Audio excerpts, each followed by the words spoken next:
what I just said in Dene is I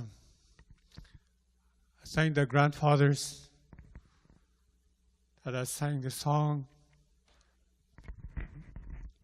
and I will remember every one of you in my prayers and ceremonies, and hopefully that one day we'll be on the same page and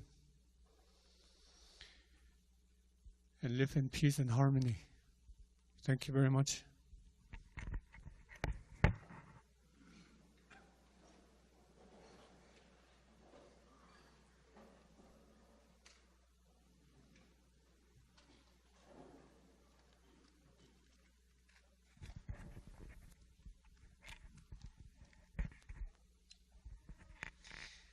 We light this candle for a gift, for the gift of a new day.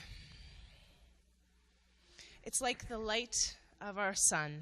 We light one shared candle to remind us that we are one.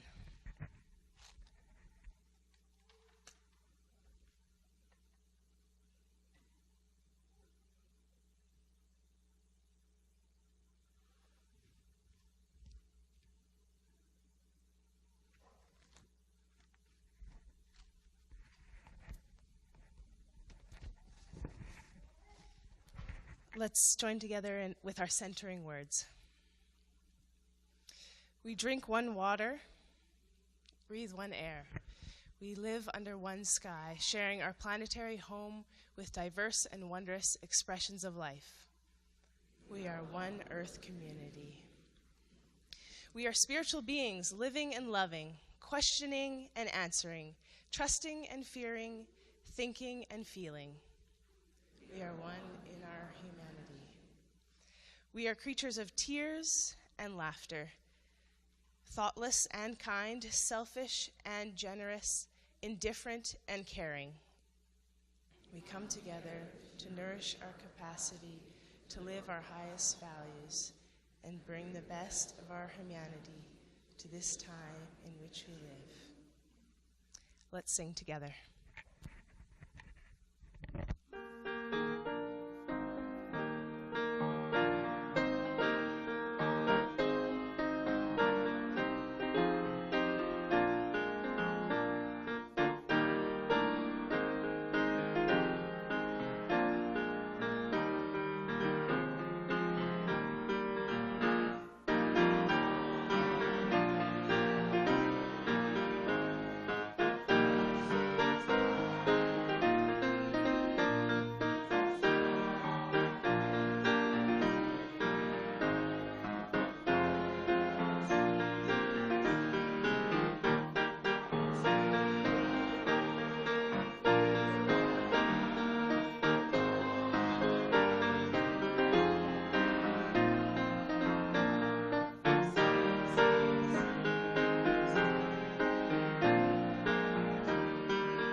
It's a time for all the ages. Anyone who would like to come to the carpet for a time is invited. Are you small? You're invited. Are you big? You're invited. There's lots of room.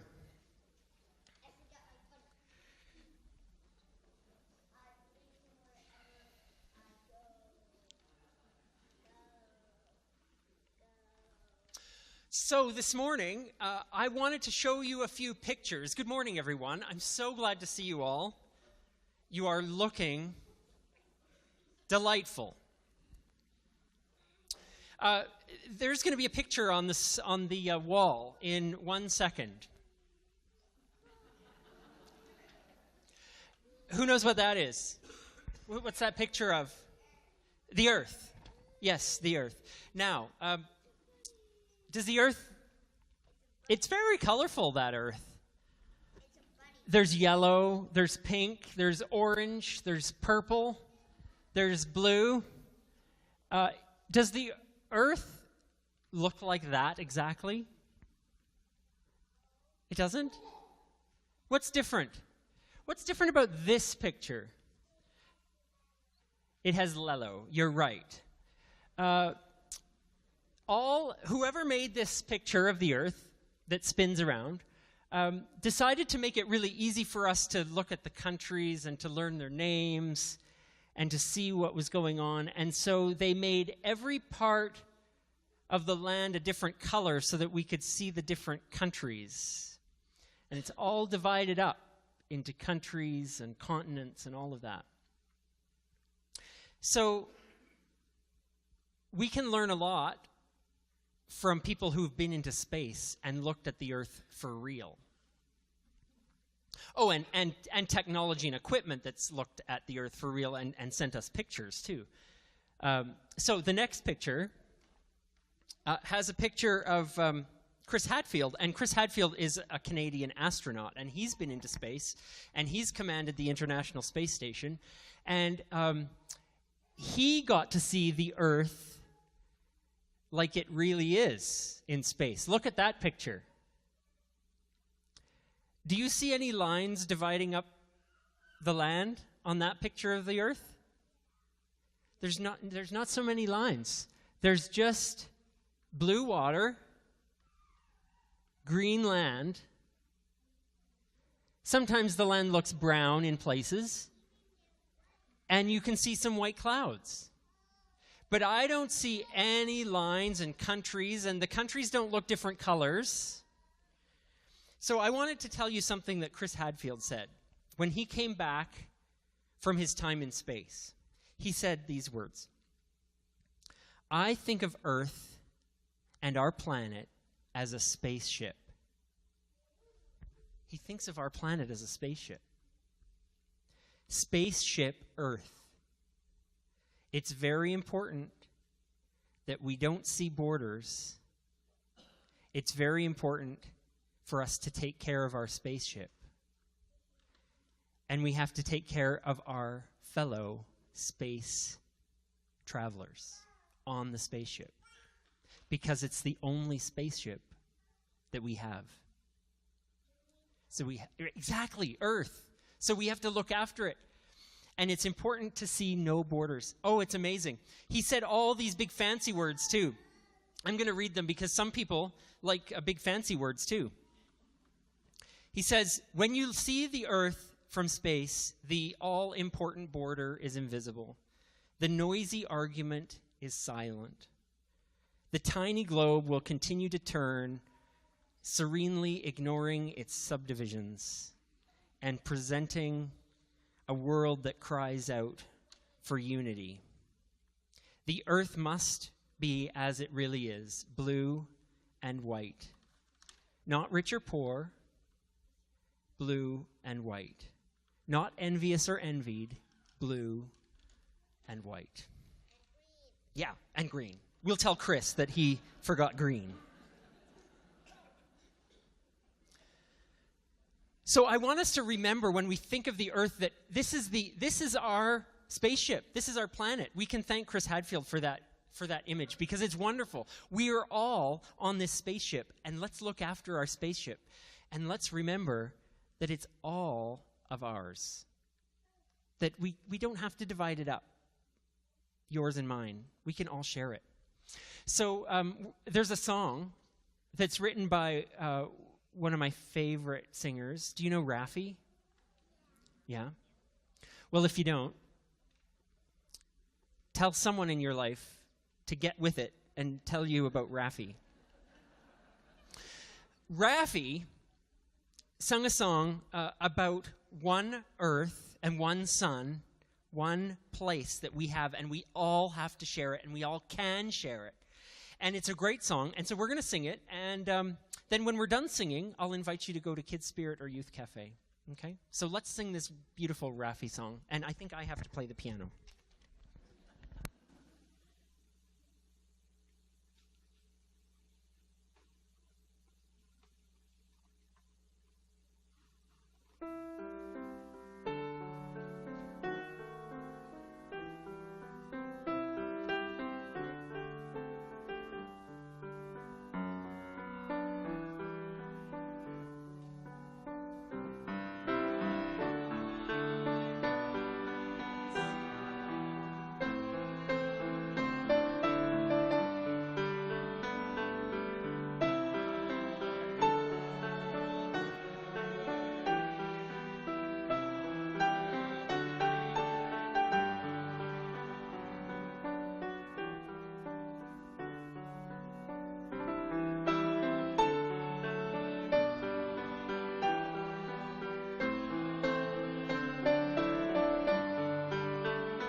In the fall, a collection of poetry was published called Poetry of Presence, an anthology of mindfulness poems. And one of those was this poem we're about to hear, We Are of a Tribe, by a poet named Alberto Rios.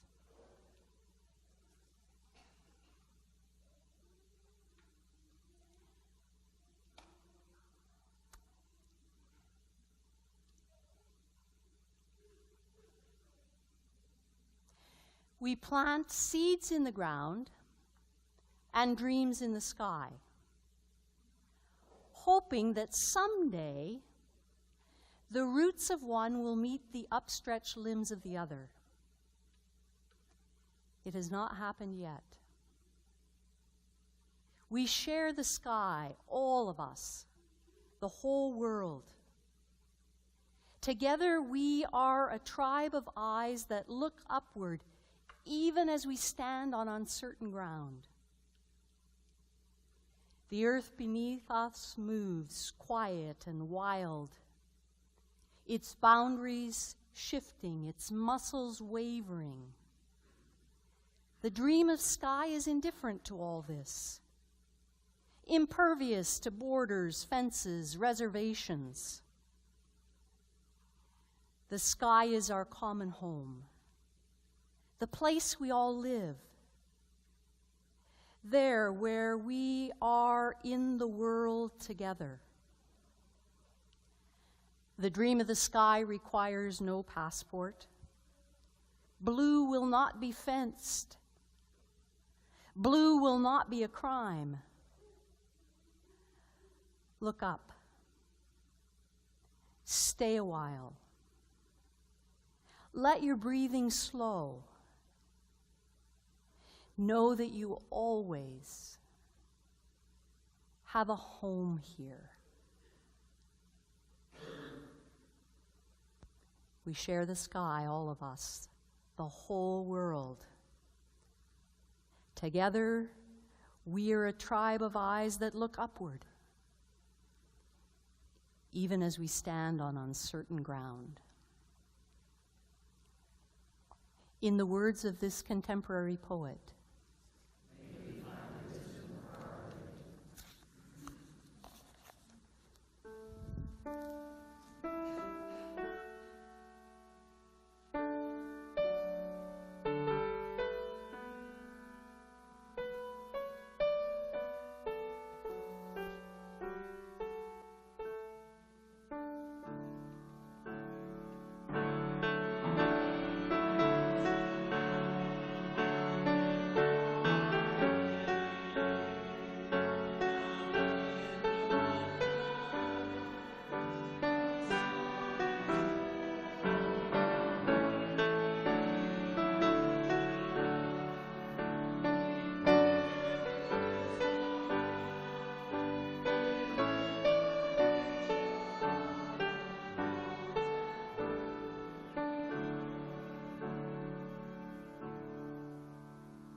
Esther is one of only 2 books in the Hebrew Christian scriptures to bear the name of a woman, and it is the only book in the Bible that doesn't use the word God at all. In the world of the story, Esther is an orphan raised by her uncle. She comes to be queen in Persia by winning a beauty contest after the previous queen lost that throne and her life by refusing to dance for the king and his drunken guests at a party that was already 7 days old. Esther comes to the throne with a secret. She is a member of ethnic and religious minority who becomes Haman's target, the king's chief of staff, who has been given power to do anything he likes with this minority. Bishop John Spong tells the rest of the story in this way in his book, Reclaiming the Bible for a Non-Religious World.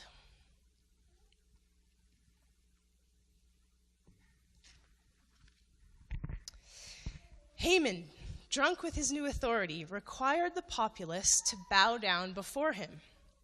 They all did so, except for one man, Mordecai, the Jew, who, because of his religious convictions, bowed his head to no human being. This so infuriated Haman that he initiated a plan to have Mordecai hanged and to destroy all the Jews in the realm. When notice of this intention became public, Mordecai asked Esther, now queen of the land, to intercede with the king on behalf of her people. She did so, even though it identified her as a Jew and placed her in mortal danger by demanding the king's attention. Still smitten by her charms, the king allowed this intrusion on his royal dignity and agreed to hear her request. She invited him to come with Haman alone to a dinner she would prepare, and at which she would make her petition known.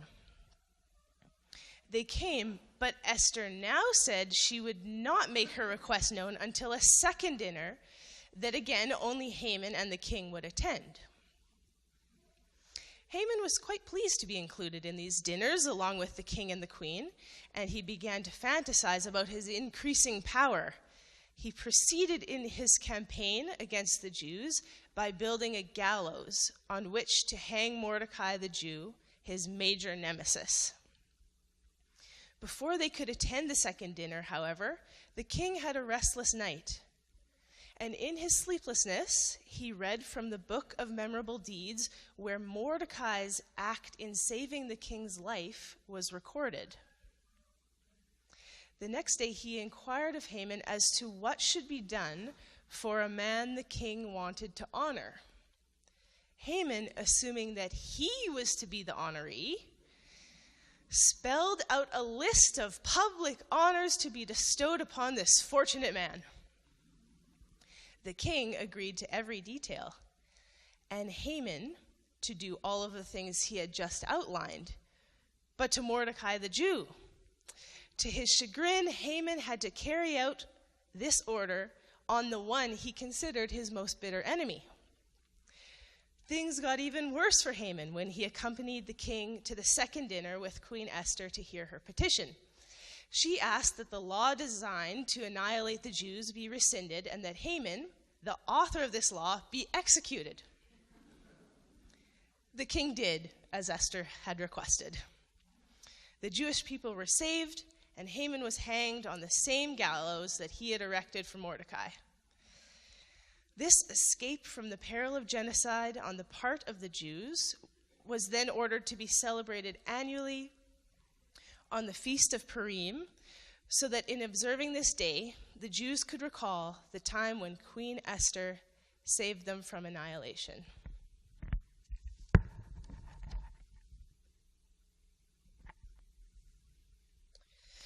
Regretfully, though Esther acts with great courage, she can't resist the opportunity to become the aggressor and authors the death of Haman, his family, and his supporters. In this story, with all its flawed characters, may we find wisdom for our living.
It feels to me like we are stuck in a script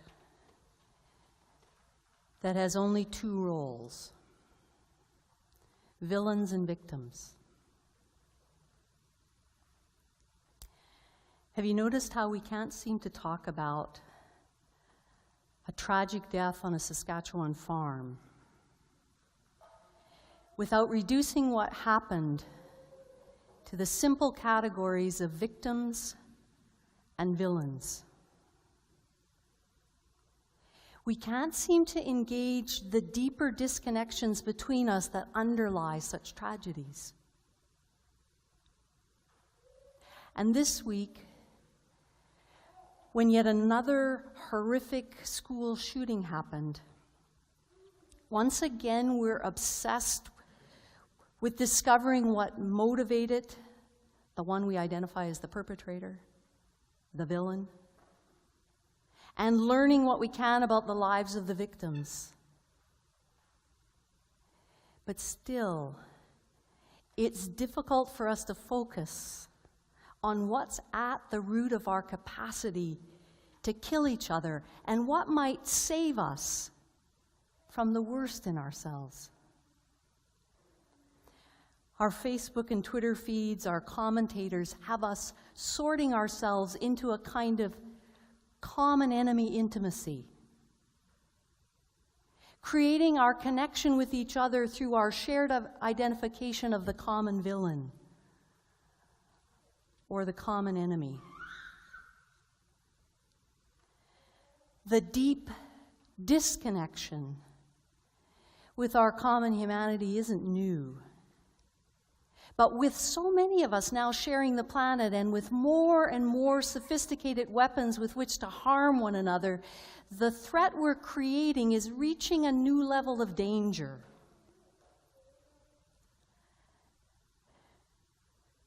Brené Brown, whom many of you have read her recent work, she's a professor at the University of Houston. She spent the last 16 years studying courage and vulnerability, empathy, and shame. Her current new work is around loneliness. She recently spoke about the crisis of our disconnection at a service at the National Cathedral in Washington. And this is part of what she had to say. So when I ask, what do men and women, what's happening to us? And I would define where we are right now in this highly polarized world as a crisis of spiritual connection. It is a crisis of spiritual connection. And I don't mean a crisis of religious proportion, because religion plays a role on both sides of conflict and heartache, honestly. But it is a spiritual crisis. And the definition I use of spirituality in my work, and it crosses every religion, is the deeply held belief that we are inextricably connected to each other by something greater than us, and something that is rooted in love and compassion. I call that God. Some people call it fishing. Some people call it, people call it different things. But I call that God. And here's the thing about the inextricable connection between me and you and the Syrian refugee and the mother in the Congo. It cannot be severed, but it can be forgotten. And we have forgotten that we are inextricably connected to each other. We have completely severed our memory around that. And so when I ask the question, what do men and women do who are able, even in the midst of the chaos that we're in politically right now, men and women who maintain that belief in inextricable connection, what do they have in common? One of the answers was hold hands with strangers. Find moments of collective joy and pain and be a part of them. Pass the peace with people you want a frog in the arm. Come to the rail. Sing. Grieve together. in community. And we don't do enough of that. And it's not just around church, it's about music, sometimes sport. Find ways to be with people in communion that you don't know as a reminder that that connection between all of us is real and alive, whether we forget it or not. Then I ask myself, what is the opposite of that? Is it isolating? And it's far worse. It is the scariest thing I've come across in 20 years as a researcher. And that is the opposite of collective joy and collective pain is dehumanization. And we are in a time of rampant dehumanization. And dehumanization is an interesting thing, and it's a slippery thing. You know, it's interesting when you think about neurobiology. We are neurobiologically wired to take care of each other as a social species. We're not wired to kill and maim and torture and rape and hurt and belittle and shame people. It actually goes against our wiring. So when we feel extreme hatred, or more likely fear, we engage in a process of dehumanization. We take a group's humanity and start moving it outside of what we see as human. And what is the first, because if we move it out, if you move a group of people outside of what you see as human, you have permission to do anything you want to them. But what is the very first part? What's the very first stage of every act of global dehumanization? Language and words. Every genocide in history started with a dehumanization campaign of a group of people. Followed, and that started with words. She's right. We've seen it so many times, that dehumanization that begins with words, that sorts us into different tribes. And before long, we find ways to start naming the other as the savage, the barbarian, the cockroach, the not human. And that's how the seed of genocide was planted in the Esther story. That story has Haman, the chief bureaucrat, come to the king to deal with the problem of the tribe he calls them. And this is what he says in the story. There's a certain people, dispersed and scattered among the peoples of all the provinces of your kingdom, who keep themselves separate. Their customs are different from those of all other people. It's not in the king's best interest to tolerate them. Let a decree be issued to destroy them, and 1,000 pieces of silver be deposited for those who will carry out this business. In the literature of the ancient world, this story that bears Esther's name isn't history, although it tells a story that has been repeated many times in history. It's a legend that was written to be reenacted in the Jewish festival of Purim, an annual feast in the Jewish tradition that celebrates the survival of a race and a religion against all odds. And it's a fable that celebrates tables being turned, where the ones without power win and the powerful are punished by the very devices they intended to inflict on others. It's a story that celebrates a crafty victory over blatant patriarchy, abuse of political power, religious intolerance, and racism. And it's a story that's smack dab in the middle of what we call sacred text, Hebrew Christian scriptures. Like many of its stories, this story, not all of its lessons are ones to emulate. It's a story that perpetuates gender stereotypes and a deep-rooted patriarchy. It's a story of scheming and manipulating. It's a story of racism and revenge. It's a tale that celebrates victory with violence, where the intended victims become villains and the villains become victims. And it's so tempting as we hear the story to cheer Haman's demise and to celebrate Esther as the hero who saves the day. It's so easy to get stuck in the script of villains and victims and choose not to ask, what leads one to humiliate and harm another? What shapes such fear and hatred? What distances us from experiencing empathy and exercising compassion? What makes us seize and exploit power over one another? And what can help us reunite our species into a single tribe of sky people who know that we share the sky, all of us, the whole world? Together we're a tribe of eyes that look upward, even as we stand on uncertain ground. How could we begin to recover the fullness of our humanity, in which we're neither simply victims or villains, but rather deeply ethical and caring creatures who are intimately connected to each other? The story of Esther needs a new and better ending.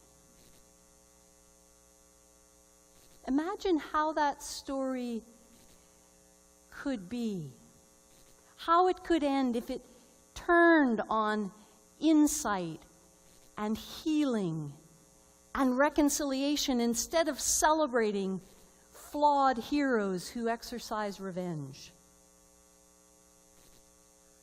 Imagine the world we could create if our hearts turned toward understanding and opened to heal that severed memory of our deep spiritual connection to one another. Imagine the world we might create if we were to live the wisdom of the Dalai Lama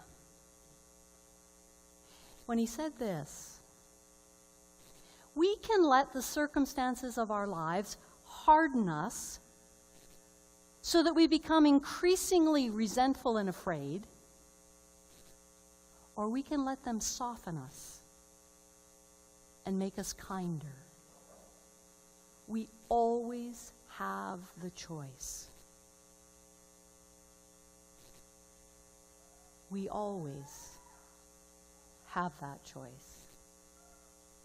In every conversation, in every post and tweet, in every circle in which we live, we have the opportunity to remember that we are one tribe. We have the power to soften our hearts and to see each other beyond the categories of villains and victims, beyond all the names we have given to one another. We have the choice to retire that old script of separateness, of tribalness, of villains and victims, and to write a new story of sky people navigating uncertain ground together.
In solidarity and alongside West Hill United this morning, we offer these words, which at West Hill they say each week together.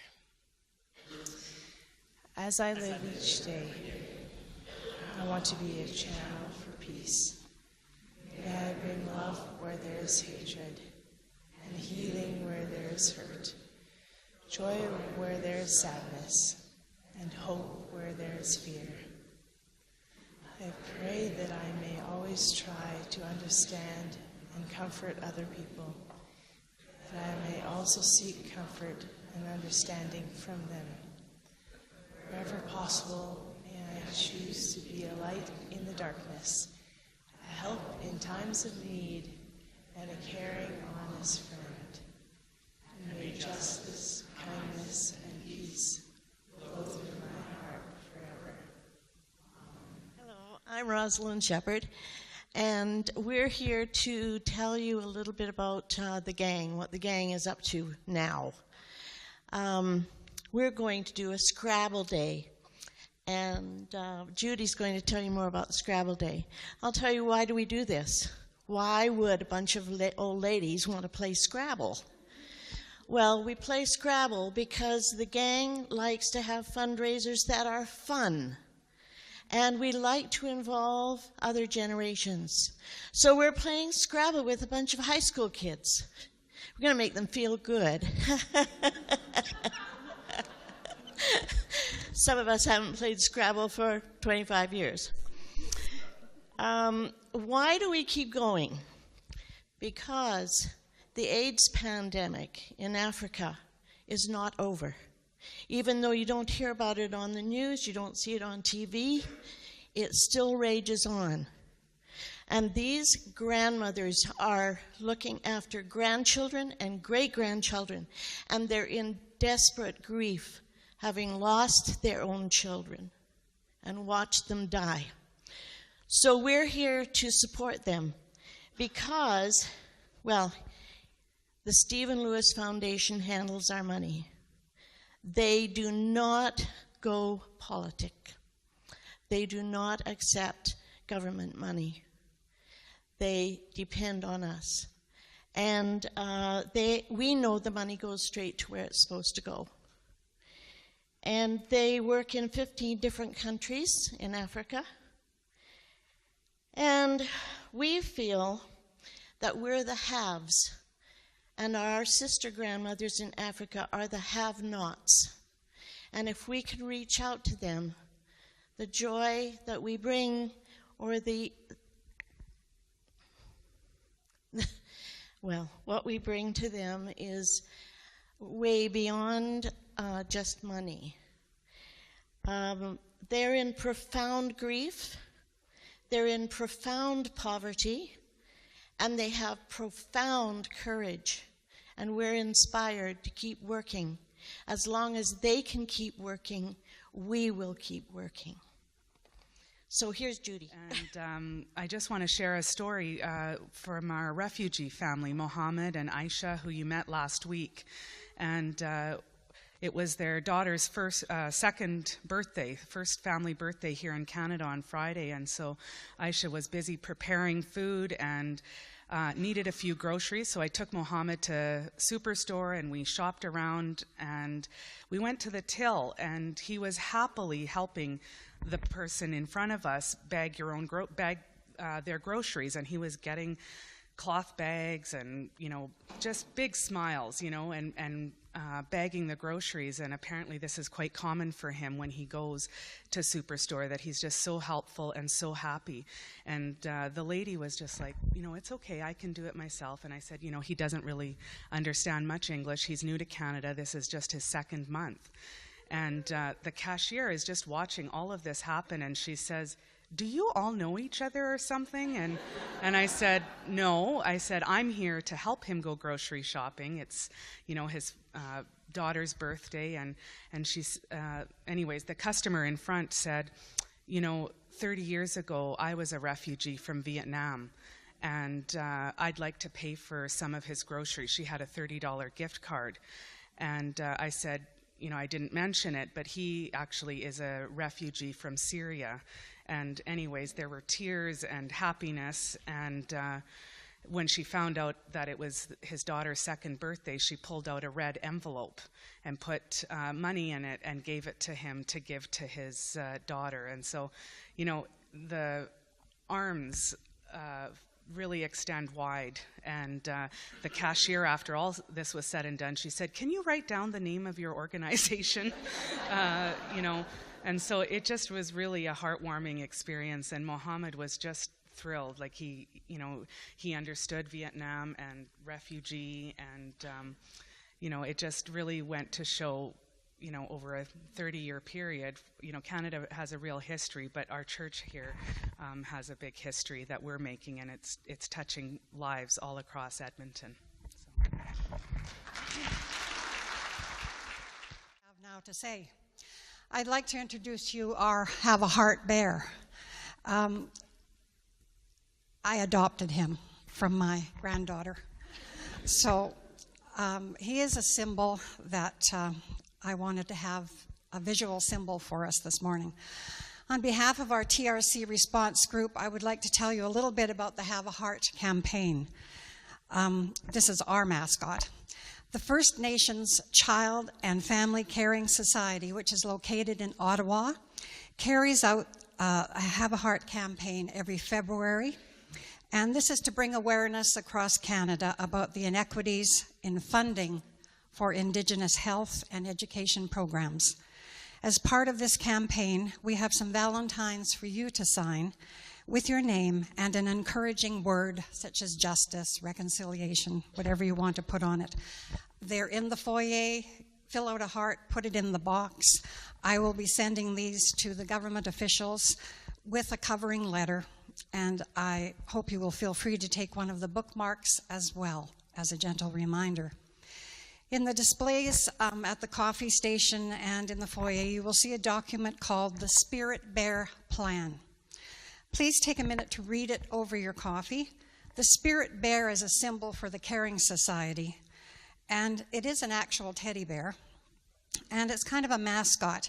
And the cute story is that their bear was actually inducted into the legal community at Osgoode Hall in Ottawa as now wait for it, this is good, he is a barrister.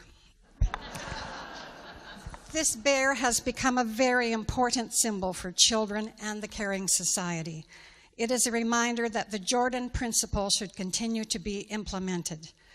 And I wasn't going to tell you these two stories again, but I really feel a need to do that, so please bear with me. Jordan River Anderson was a First Nations child from Norway House Cree Nation in Manitoba. He was born with complex medical issues, and he spent more than 2 years in hospital and died in hospital at the age of 5, instead of in his home because of federal and provincial payment disputes. The Jordan Principle, which advocates for equitable care, was officially recognized and passed in the House of Commons in 2007. In 2015, the government response still fell short of realizing this vision for children in need. There are similar stories around education, and proper, culturally appropriate, comfy, safe schools are needed. Shannon Kustoshin and her classmates finally got a school built in 2012 in the Attawapiskat First Nations community after they campaigned. Prior to this, their previous school was closed due to contaminated grounds from an oil spill. They met in unheated portables with insufficient supplies, books, or computers. Unfortunately, Shannon died in a car accident on her way home from an off-reserve school, and she didn't see the results of her efforts. Her campaign lives on through the Have a Heart. These are some of the consciousness-raising issues around this campaign. Please do your part by signing a Valentine. Better still, check out the places on the display that you can Twitter, email, phone, or write. Show your support for our sisters, brothers, and children of First Nations. And just to attach, watch for our heart garden in the spring. We're going to have a symbolic heart garden with hearts and flowers. And a children's book that I sent for is called Spirit Bear, which is a teaching tool about human rights and reconciliation. We're going to try and work that in with the children at some point. There is much to be learned from children, youth, and bears. Thank you.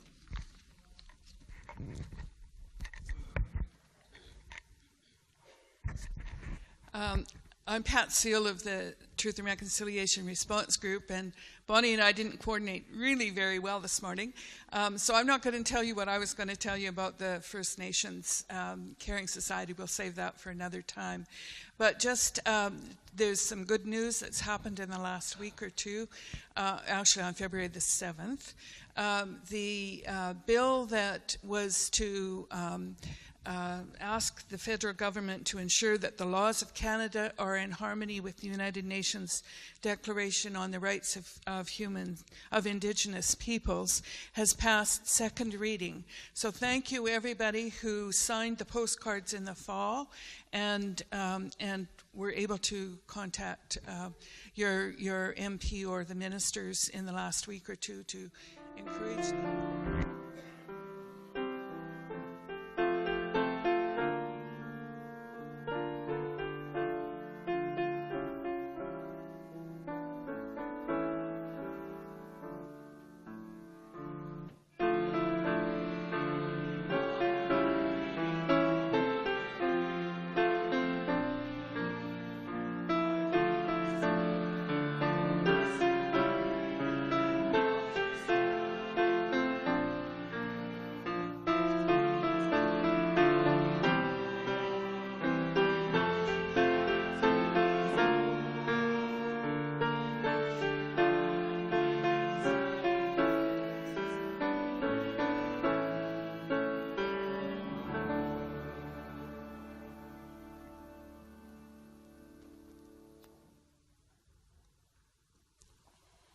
And we have the inspiration of so many who have lived that golden rule of doing unto others as they would have others do unto them. Tanya shared one of those stories with us. We have the capacity, the strength, and the courage to write a new story. We go from here to do just that.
Hey, it's Christopher. Thanks for watching this video. If you want to watch last week's video, click this button right here. If you can manage it and can donate to SSUC to help us continue this video page, click right here. And for any information that you want about SSUC and our programs, visit our website right there.